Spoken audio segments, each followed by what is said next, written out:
I got $100,000 for you. Oh my God. Papa, you cry? Picture this. A man walks into a pawn shop with nothing but his wedding ring in his pocket. He walks out with $140. That same day, a stranger hands him $100,000 on camera. The whole world watches. The whole world cheers. And 6 days later, that same man is found inside a burning vehicle. Hands tied, feet bound, left to die. The people who did it did not break into his life. They were already in it. They were family. And the only reason they knew he had that money was because the whole world watched him get it. This is Cases Decoded, where we pull back the curtain on the cases that shook communities, broke hearts, and revealed just how dark people can get when greed takes over. If you are new here, welcome. Hit that subscribe button right now and turn on your notifications so you never miss a case. If the story moves you, drop a comment and let me know. I read every single one. Now let us get into it. August 20th, 2025. Detroit, Michigan. Curtis Dixon is 60 years old. He is a grandfather. He has been married for 13 years. Every single day he gets up and does what he has to do for his family. Not because it is easy, because it is what you do. Now if you know anything about Detroit, you already understand the weight of what I am about to say. This is a city that has been through decades of hard times. Factories shut down. Jobs dried up. Whole neighborhoods that used to be full of life got hollowed out. People in Detroit work hard, real hard, and still come up short. That is just the reality a lot of people there have been living with for a long time. Curtis was living that reality. And on August 20th, it hit him in a very specific, very painful way. His electricity got shut off. No lights, no power, nothing. Just a dark house and a man trying to figure out his next move. So Curtis made a decision. A decision that a lot of people who have been in a tough spot will understand without any explanation. He took off his wedding ring, the ring he had worn for 13 years, the ring that meant everything, and he walked it down to American Jewelry and Loan. He was going to pawn it to pay the light bill. He walked in with that ring. He walked out with $140. 13 years of marriage. $140. Now most people would take that money and keep moving, and no one would blame them. But what happened next says everything you need to know about who Curtis Dixon is.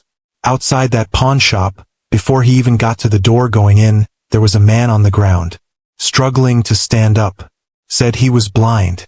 Said he had no car, no help, nowhere to be. People walked right past him. But Curtis stopped. He helped the man to his feet and went to look for security to come and help.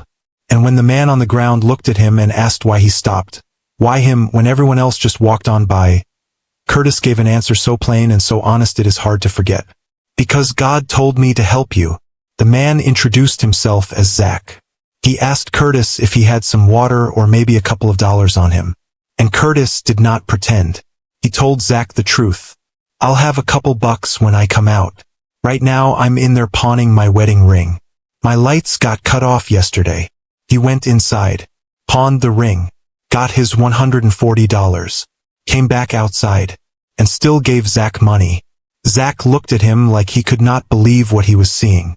He said, "Why are you giving me money? You don't even know me." Curtis said, "It's something God built in me. I don't have to know you." Then Zach asked Curtis to help him stand one more time. Curtis reached out, and right then, Zach said 3 words that flipped everything upside down. "I'm not blind." Curtis just stood there, confused, trying to make sense of what he just heard. And then Zach explained.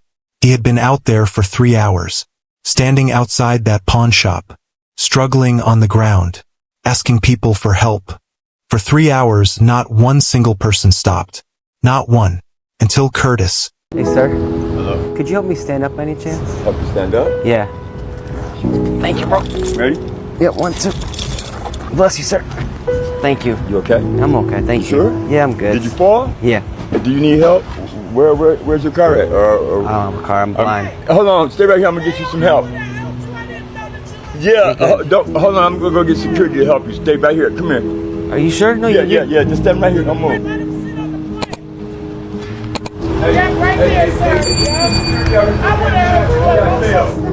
You're good. Thank you. God bless you. Yeah, man. Just stand right here. I'll stand right here and get some security with you, man. Why'd you help me? Because God told me to help you. What's your name? My name is Curtis. I'm Zach, man. Nice to meet you. Nice to meet you. Hey, man, this guy feeling he needs help, man. My friend's coming. I'm good, man. Sure? Do you got a water or a couple bucks? I'll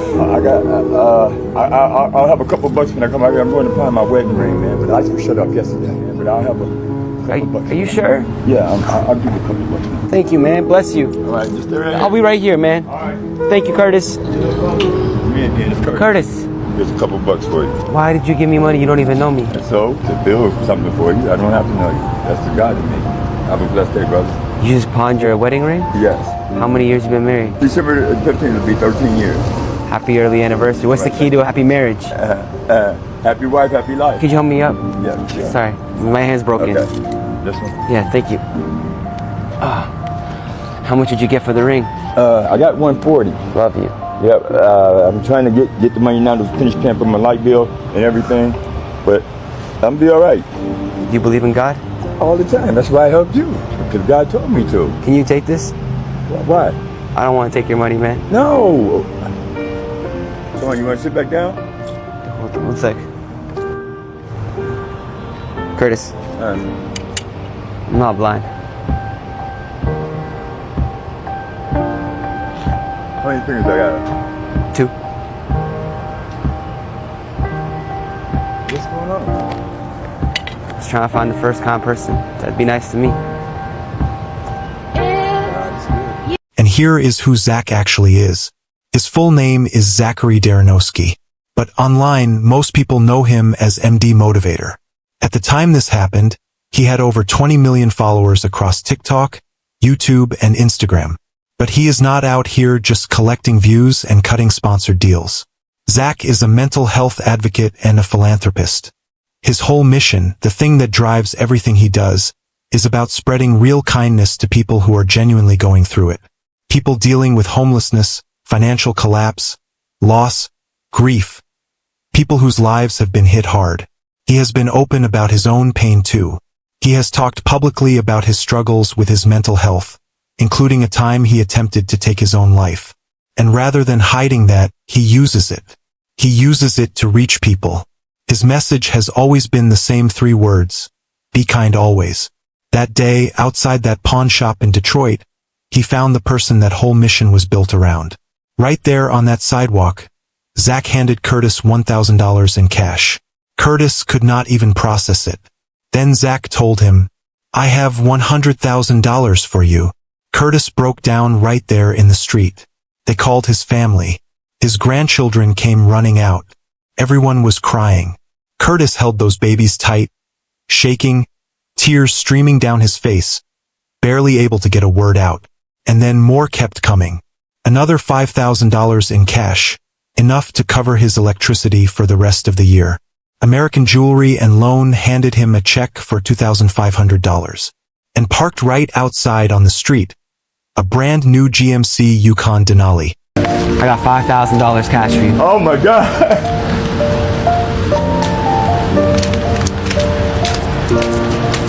Give it to her.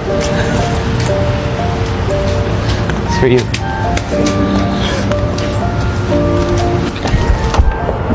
Love you.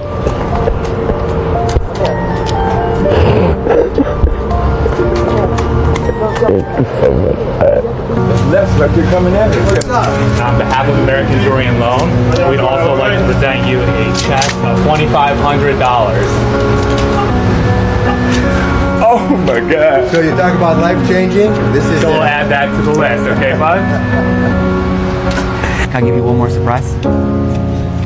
Oh my God. You better sit down. You ran to help me that day. I thought you were really hurt. I wasn't thinking, even when I asked you, where's your car? I forgot you were blind. I was nervous. What's your dream for these babies? To be a good granddad, for them to grow up, go to college, go to school, be the best they can be. Where's dad and mom for them right now? Well, Mom, she's in Miami.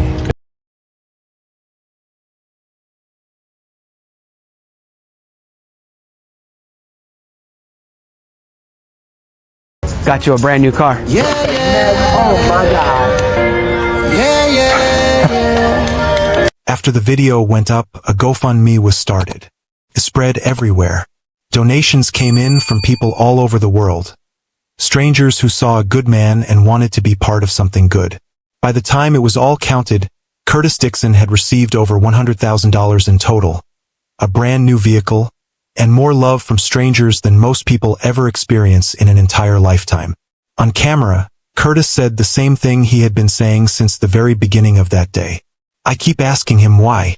Because God told me to help you. I would do it for anybody.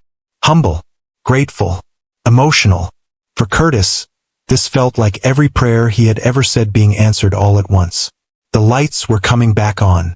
No more financial pressure. Brand new car. His family taken care of. It was the kind of story that reminds you there is still good in the world. Millions of people watched it. And that was exactly the problem. Because while millions of strangers were watching with joy in their hearts, someone who already knew Curtis, someone who had his phone number and his home address and his full trust, was watching with something very different going on in their mind. They were not happy for him. They were doing the math.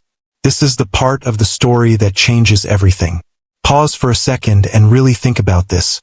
The same video that made the entire world fall in love with Curtis Dixon, that same video was playing on a screen in front of someone who was already looking for an opportunity. They knew his face.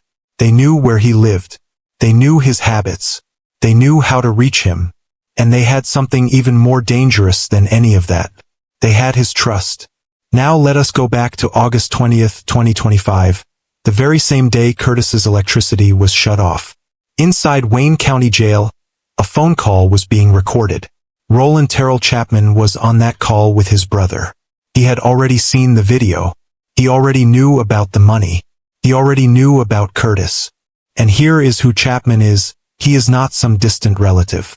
He is not a stranger who happened to share a last name. Roland Terrell Chapman is Curtis's nephew. His mother is Curtis's wife's sister. That is family. Close family. The kind of family you invite to birthday dinners. The kind of family you trust around your grandkids. And from inside a jail cell, a literal jail cell, Chapman began putting a plan together.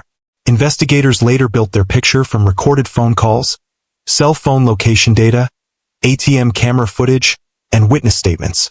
What they uncovered was that Chapman and a small group of people had a specific plan. They were going to lure Curtis out. They were going to take him and his wife. They were going to beat him until he gave up the money. And then they were going to make sure there was no evidence left behind. September 1st, 2025. Detroit. 11 days after the video went viral. A woman named Laika Doreen Lopez Martinez allegedly reached out to Curtis. According to investigators, she was the one used to pull Curtis in. The familiar face. The trusted voice that made Curtis feel safe enough to come close. What happened next is described in detail across 27 pages of federal court documents. Curtis was taken from his home. His wife was held at gunpoint inside their own house. Curtis was beaten. His hands were tied behind his back. His feet were bound. His clothes were taken off. And then he was put inside his own brand new GMC Yukon Denali, the very vehicle Zach had gifted him less than 2 weeks earlier, and they set it on fire. Early morning. September 1st, 2025. A GMC Yukon Denali is on fire on the 18,000 block of Mount Elliott in Detroit.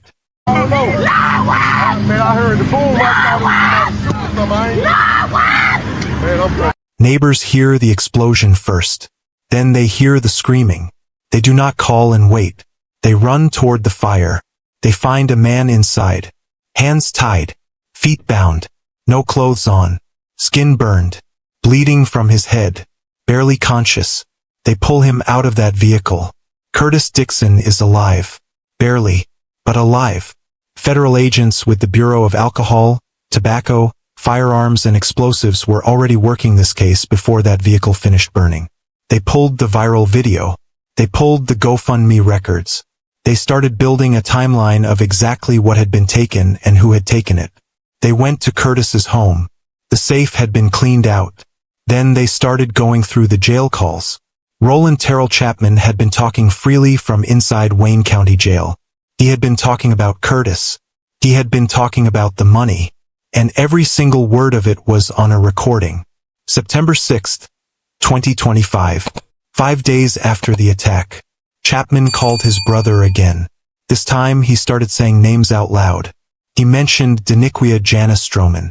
He mentioned Laika Doreen Lopez Martinez.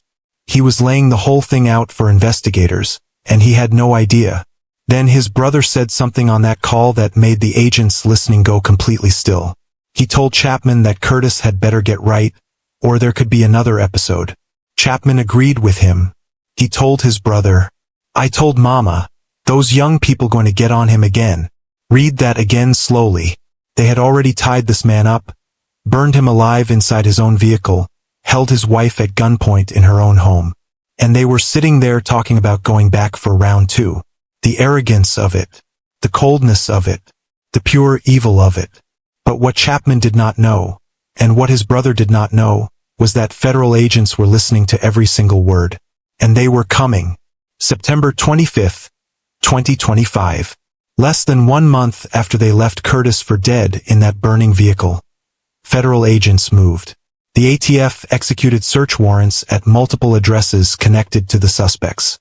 What they found inside those locations: drugs, firearms, and items that had been taken directly from Curtis's stolen safe.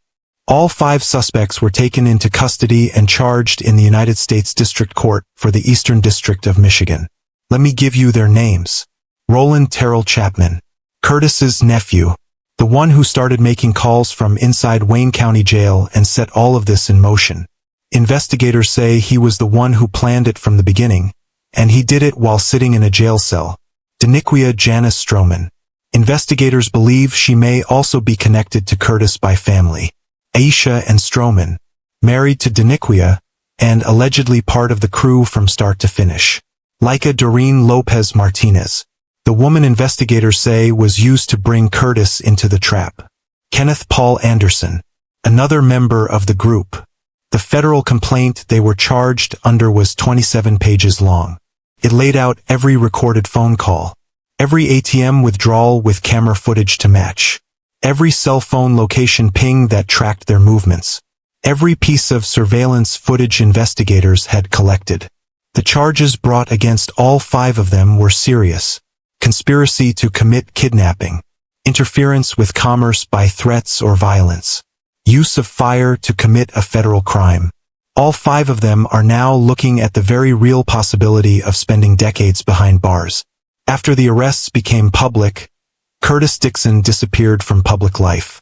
No interviews, no posts, no appearances. He and his wife quietly moved to an address that was not made public.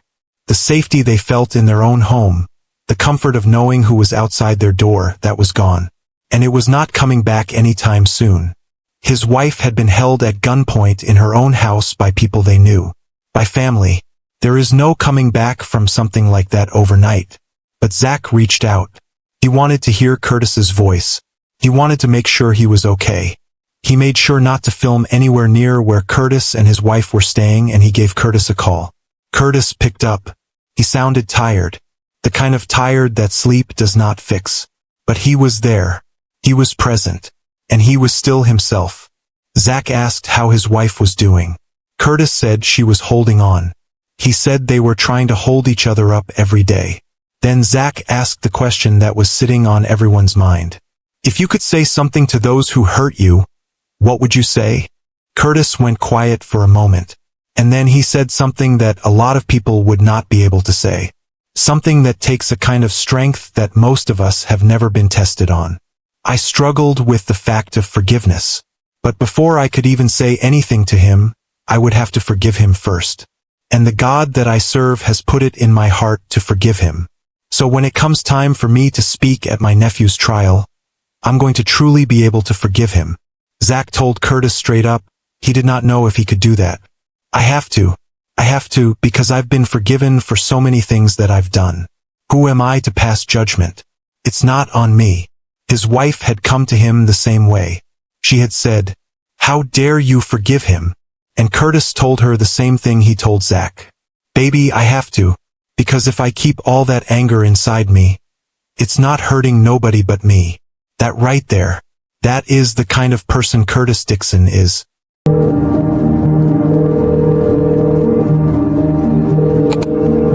Curtis! Hey Zach, how are you? I wanted to hear your voice, man. More importantly, how are you? I'm okay. I'm hanging in there, doing the best I can do. How's your wife and your grandbabies? My wife, she's doing good. We try to hold each other up and keep each other strong. And my grandbaby, they're at my mom's house right now. If you could say something, man, to like those that hurt you or people that have been hurt, what would you say?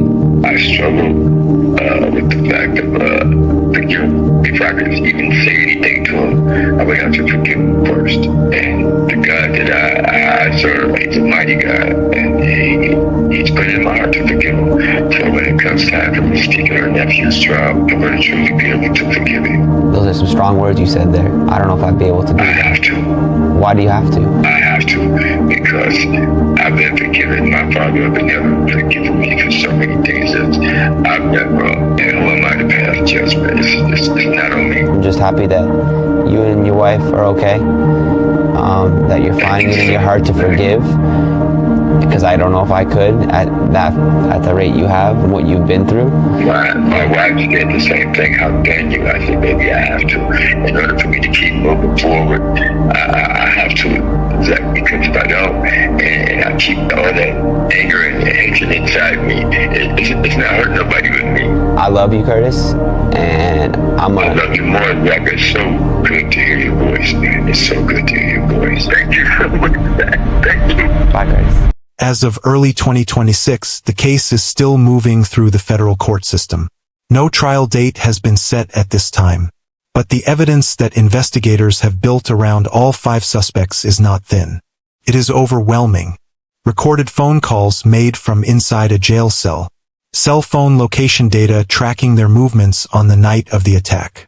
ATM camera footage. Surveillance video. Items from Curtis's safe recovered during the search warrants. Every piece of it pointing in the same direction.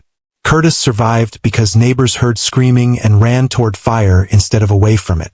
The same random, everyday human kindness that started this whole story. A stranger stopping to help someone on the ground. Showed up again on the night someone tried to end Curtis's life. His family tried to burn him alive. Strangers pulled him out of the flames. Twice in the same story, the kindness of people who owed him nothing changed the outcome of his life. Let us sit with this for a moment. Curtis Dixon did not go looking for any of this. He was not trying to be famous. He was not trying to be on camera. He walked into a pawn shop to keep his lights on, and he stopped to help someone on his way in the door. That is it. But once that video went up, once millions of people saw his face and heard his name and watched him hold $100,000 in cash, his life changed in ways he never could have predicted. The good ways he saw coming. What was not visible was who else was watching. And here is the thing about social media. When your moment goes viral, you do not get to choose your audience. You do not get to say, show this to the people who will celebrate with me and hide it from the people who will see it as an opportunity. It goes everywhere. To everyone. All at the same time. Most people watching that video were genuinely happy for Curtis. Truly. But it only takes one wrong person watching to change your life completely. And that wrong person, in Curtis's case, already knew where he slept at night. So what do you take from this? You do not stop being kind. That is not the lesson. Curtis's kindness is not what put him in danger. The evil and greed in the people around him did that. That is on them. That will always be on them. The lesson is to protect yourself when things get better. When something good happens to you, and I mean real life-changing good, you do not have to announce every detail of it to the world. You do not owe the internet a front row seat to your blessing. Not every win needs to be posted. Not every breakthrough needs an audience. Be smart about who knows your business. Because not every person smiling at your success is smiling for you. Some people are sitting there calculating how to get what you just got. And the scariest ones are not strangers. The scariest ones are the people who already know everything about your life. Blood does not automatically mean loyalty. Family does not automatically mean safe. Curtis learned that lesson in a way no one should ever have to. He will carry the weight of what his own nephew did to him for the rest of his life. Not just the physical pain, the betrayal, the violation, the fact that someone he loved and trusted saw his blessing and decided to set him on fire for it. Some wounds do not close with a verdict. Some trust, once broken like that, does not come back. Curtis is still recovering, still rebuilding, still figuring out how to live with what happened inside his own family. And he is doing it while choosing to forgive, not because they deserve it, but because he refuses to let their evil live inside of him and keep eating away at everything good he still has. That is strength. That is the kind of strength that does not come easy. Curtis Dixon walked into that pawn shop with nothing but a ring and a prayer. He walked out blessed beyond anything he could have imagined. And 1 week after the world watched him cry tears of joy with his grandchildren, someone who shared his family name left him to burn alive in the very vehicle that blessing paid for. He survived. His nephew and 4 others now face decades behind federal bars. Justice is coming. But for Curtis, the real story does not end in a courtroom. It ends with a man choosing every single day to move forward, choosing to forgive, choosing to keep going, choosing not to let what was done to him in the dark be the thing that defines him. That is the real case here. Not just what people are willing to do for money, but what one man was willing to do to keep his soul intact after losing almost everything. Now I want to hear from you. Drop a comment right now. Have you ever had someone close to you flip on you the moment your life started getting better? Did you see it coming, or did it blindside you? And let me ask you this, could Curtis have done anything differently? Do you think going viral with that kind of money is ever safe? Let me know below. If this story hit you the way it hit me, please like this video, share it with someone who needs to hear it, and subscribe to Cases Decoded with your notifications turned on. We are not done uncovering the stories that the world needs to know about. Until next time, remember this, not every person cheering for you is cheering for you. Protect your peace. Protect what you have been given, because betrayal rarely comes from a stranger. Stay safe. Stay wise. This has been Cases Decoded. I will see you in the next case.